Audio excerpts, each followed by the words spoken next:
प्रिय मित्रों, नमः संस्कृताय। मैं देवेंद्र कुमार सिंह संस्कृत भारत पाठशाला में आपका स्वागत करता हूँ। झारखंड प्रवक्ता, आप सबकी तैयारी हो चुकी होगी, क्योंकि इसी माह जुलाई माह में आपकी परीक्षा की तिथि निर्धारित है। बहुत संस्कृत के मर्मज्ञ लोग आपको पाठ्य सामग्री प्रदान कर रहे हैं वीडियो के माध्यम से। हमारे अत्यंत पूजनीय गुरुजी सर्वक भूषण जी तो आपको ऑनलाइन के माध्यम से और उनकी पुस्तक लक्ष्य झारखंड के माध्यम से आप लोगों की तैयारी हो चुकी। मन किया कि मैं भी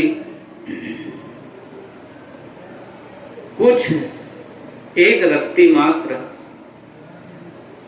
छोटी छोटी वीडियो होंगी जो आप लोग रिवाइज के लिए 10 मिनट की 5 मिनट की वीडियो, यदि आपको थोड़ी बहुत रिवाइज करना है खोल के रख लीजिए, कभी सुन लीजिए, 5 से 10 मिनट में हो जाएगी। थोड़ी बहुत यदि 2-4 क्वेश्चन भी इससे बढ़ सकें तो बहुत अच्छा है। जिस प्रकार से प्रभु श्री रामचंद्र जी का राम सेतु का निर्माण हो रहा था, सभी भालू और बंदर बड़े बड़े पहाड़ लेकर के आ रहे थे राम सेतु के निर्माण के लिए। वहीं पर एक गिलहरी भी थी जो अपने मुंह में बालू लेकर के आती थी, कंकड़ लेकर के आती थी, राम सेतु पर डालती थी। उसी प्रकार से आपकी तैयारी पूर्ण हो चुकी है और यह शुभकामना है कि आपका सिलेक्शन हो। तो उसमें यदि हमारे द्वारा आपका 2 प्रश्न भी पढ़ता है तो बहुत है। 150 प्रश्न आएंगे, उनमें से 130 प्रश्न, 135 प्रश्न ऐसे होंगे जो संस्कृत का सामान्य परिचय पूछा जाएगा।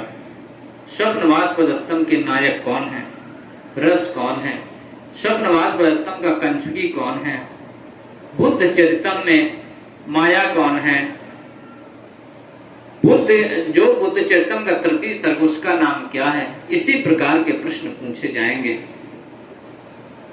तो आइए हम लोग आज स्वप्नवासवदत्तम के 6th अंक का सारांश का अध्ययन करते हैं। उस कहानी से कुछ प्रश्न बनेंगे, आइए देखते हैं। 6th अंक की शुरुआत होती है, उसके पहले हम लोग मंगलाचरण देख लेते हैं, क्योंकि किसी ग्रंथ का प्रारंभ करने से पहले मंगलाचरण करना चाहिए। स्वप्नवासवदत्तम का मंगलाचरण है। उदयन वेन्दु सवर्णा वासवदत्ता बलो बलस्य त्वां पद्मावतीर्ण पूर्णो वसंतकम्रो भुजोपता। आर्या छंद में निबद्ध है।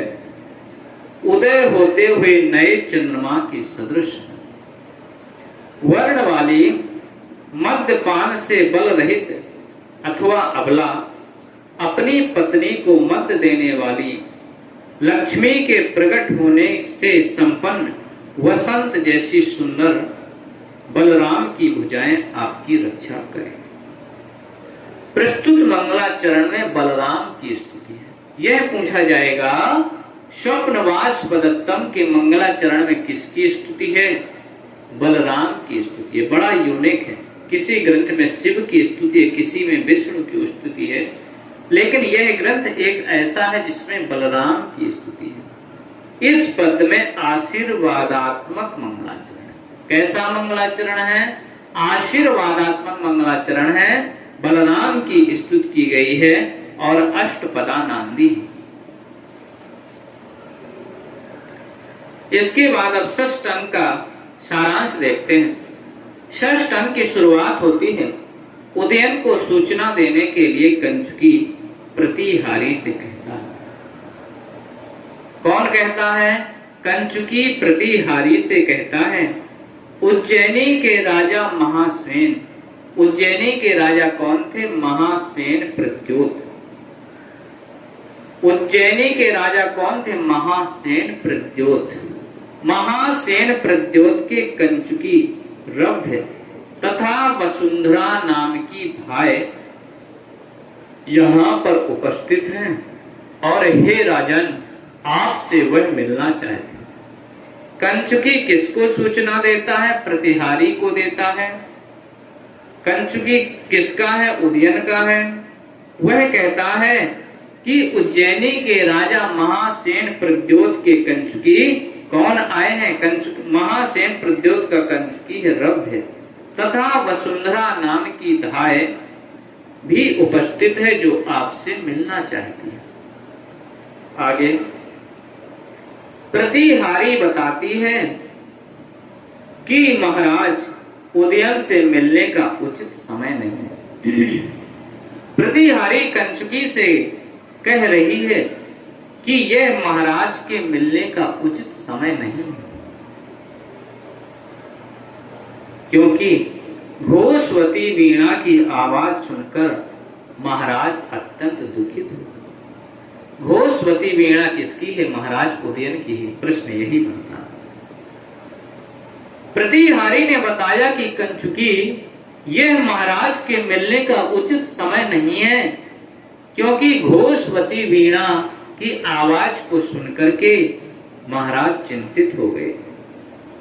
महाराज उदयन वीणा वादक से घोषवती वीणा के बारे में पूछते हैं।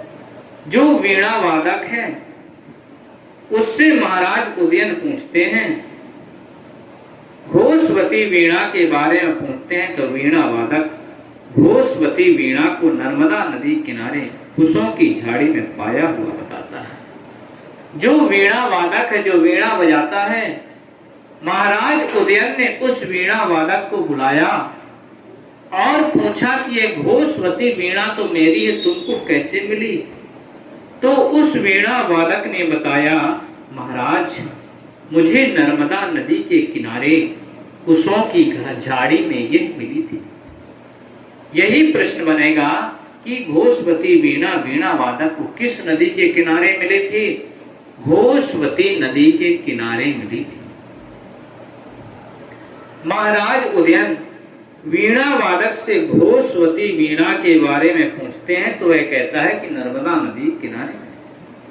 सूर्यामुख भवन से उतरते ही महाराज उदयन किस भवन में थे? सूर्यामुख नामक भवन। किस भवन में थे?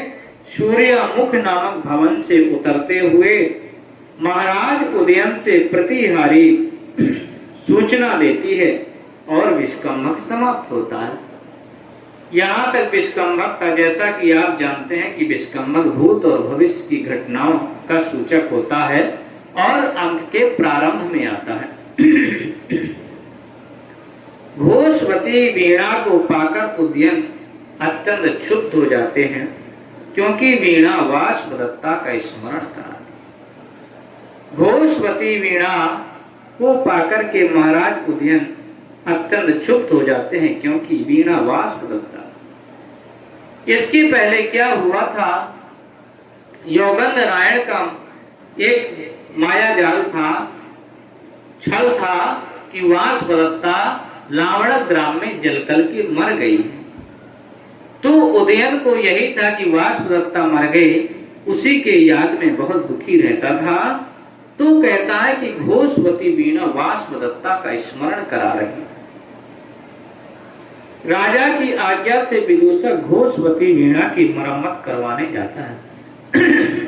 राजा ने आज्ञा दी कि विदूषक, घोषवती के तार अंग भंग हो गए हैं, सही नहीं काम कर रहे हैं, तो इसकी मरम्मत करा करके लाओ। प्रतिहारी से सूचना पाकर राजा शंका करता है कि कहीं महासेन प्रद्योत। इसके बाद में राजा उदयन को सूचना मिली कि प्रतिहारी ने सूचना दी कि महाराज प्रद्योत के यहां से कंचुकी रब्ध आया है और वसुंधरा नाम की धाय आई है। तो प्रतिहारी से सूचना पाकर के राजा शंका करता है कि कहीं महासेन प्रद्योत मेरे पद्मावती के विवाह से क्रोधित तो नहीं है, क्योंकि मैंने उनकी पुत्री वाष्पदत्ता का अपहरण तो कर लिया था, किंतु उसकी रक्षा ना कर सका।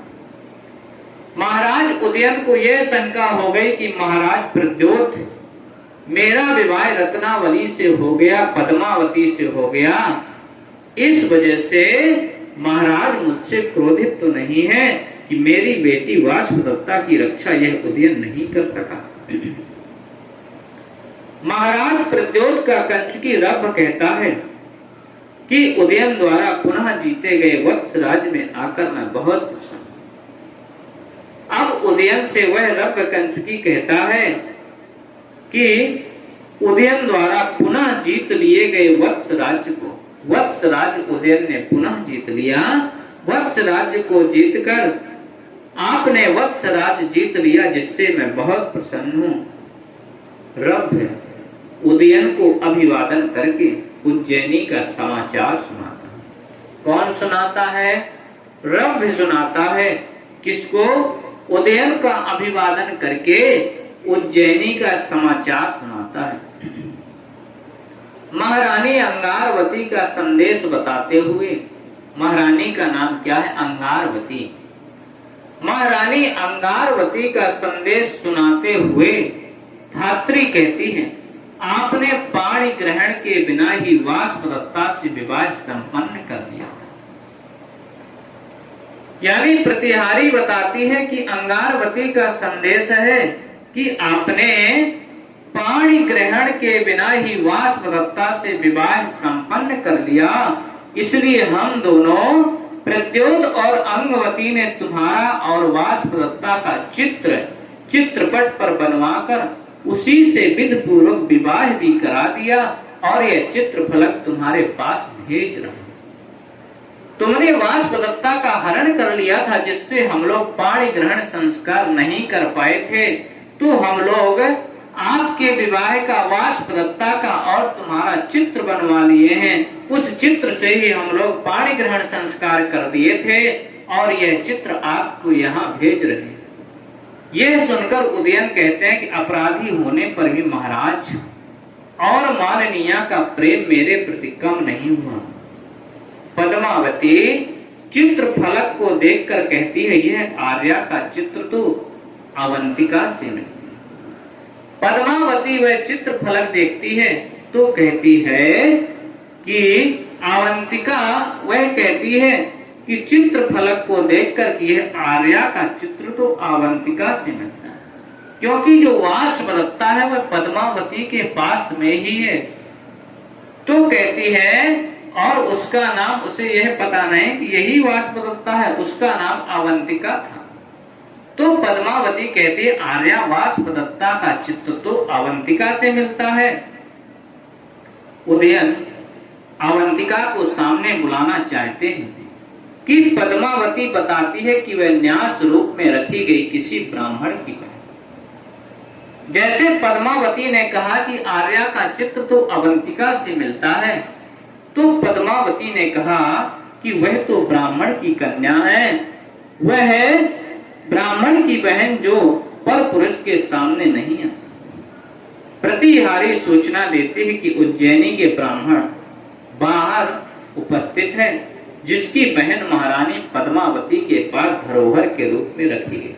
प्रतिहारी सूचना देती है कि उज्जैनी के ब्राह्मण बाहर उपस्थित है। कौन ब्राह्मण? योगेंद्रायण ब्राह्मण बाहर उपस्थित है, जिनकी बहन महारानी पद्मावती के पास, उन्हीं ब्राह्मण की बहन महारानी पद्मावती के पास में धरोहर के रूप में रखी गई।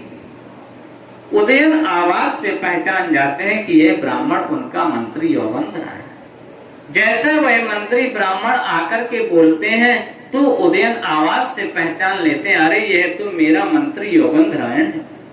धात्री आवंतिका वेशधारिणी वाष्पदत्ता को पहचान लेती है।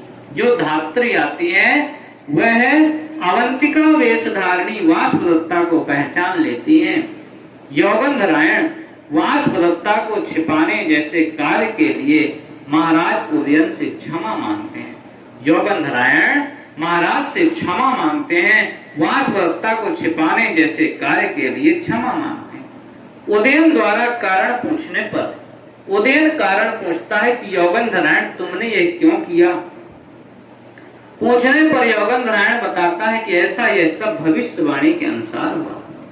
योगंधरायण वाष्पदत्ता का कुशल समाचार बताने के लिए योगंधरायण वाष्पदत्ता का कुशल समाचार बताने के लिए रभ और वसुंधरा को जो उज्जैनी से आए थे उनको उसी समय उज्जैनी वापस भेजना चाहता है, किंतु राजा पद्मावती और वाष्पदत्ता के साथ उज्जैनी जाने का निश्चित करते हैं। किंतु राजा उदयन कहते हैं कि वाष्पदत्ता और पद्मावती के साथ में हम महाराज प्रद्योत के दर्शन करने खुद जाएंगे, स्वयं जाएंगे। उज्जैनी जाने का निश्चित करते हैं। भरतवाक के साथ में नाटक समाप्त हो जाता है। कुछ पात्र इसके हैं उसको भी देख लेते हैं। उदयन जो वत्स देश का राजा नायक है, योगंधरायण उदयन का मंत्री है, वसंतक विदूषक है, उदयन का मित्र है, ब्रह्मचारी लावणक ग्राम का छात्र है। ब्रह्मचारी कौन है? लावणक ग्राम का छात्र, कंचुकी राजकुल का सेवक, रुमन्यवान उदयन के अमात तथा सेनापति। स्त्री पात्र है वाष्पदत्ता जो नायिका है और उदयन की प्रथम पत्नी है। मगध देश में यही अवंतिका रूप में निवास करती है। पद्मावती मगध राज दर्शक की बहन और उदयन की द्वितीय पत्नी है। तापसी मगध के निकट तपोवन में रहने वाली एक स्त्री है। मधुकरिका तथा पद्मिनिका पद्मावती की सखियां एवं परिचारिकाएं हैं। धात्री पद्मावती की उपमाता विजया वत्सराज की प्रतिहारी है। विजया वत्सराज उदयन की प्रतिहारी है। महादेवी पद्मावती की माता है। अंगारवती प्रद्योत की रानी वाष्पदत्ता की माता है। वसुंधरा वाष्पदत्ता की धात्री है। वैदेही उदयन की माता। फिर से समझ ले, महत्वपूर्ण जो पात्र हैं, उदयन नायक है, योगंधरायण उदयन का मंत्री है, वसंतक उदयन का विदूषक है, ब्रह्मचारी लावणक ग्राम का छात्र है, रुमन्यवान उदयन के अमात तथा सेनापति हैं और वाष्पदत्ता नायिका है, उदयन की प्रथम पत्नी है। पद्मावती मगध राज दर्शक की बहन है। पद्मावती देखने में बहुत सुंदर है, इसलिए दर्शक अर्थात दर्शक की बहन और उदयन की द्वितीय पत्नी। तापसी मगध के निकट तपोवन में रहने वाली एक स्त्री, मधुकरिका और पद्मिनिका पद्मावती की सखियां परिचारिकाएं, विजया वत्सराज की प्रतिहारी। वत्सराज उदयन की प्रतिहारी का नाम क्या था? विजया। पहुंचता इंपॉर्टेंट है।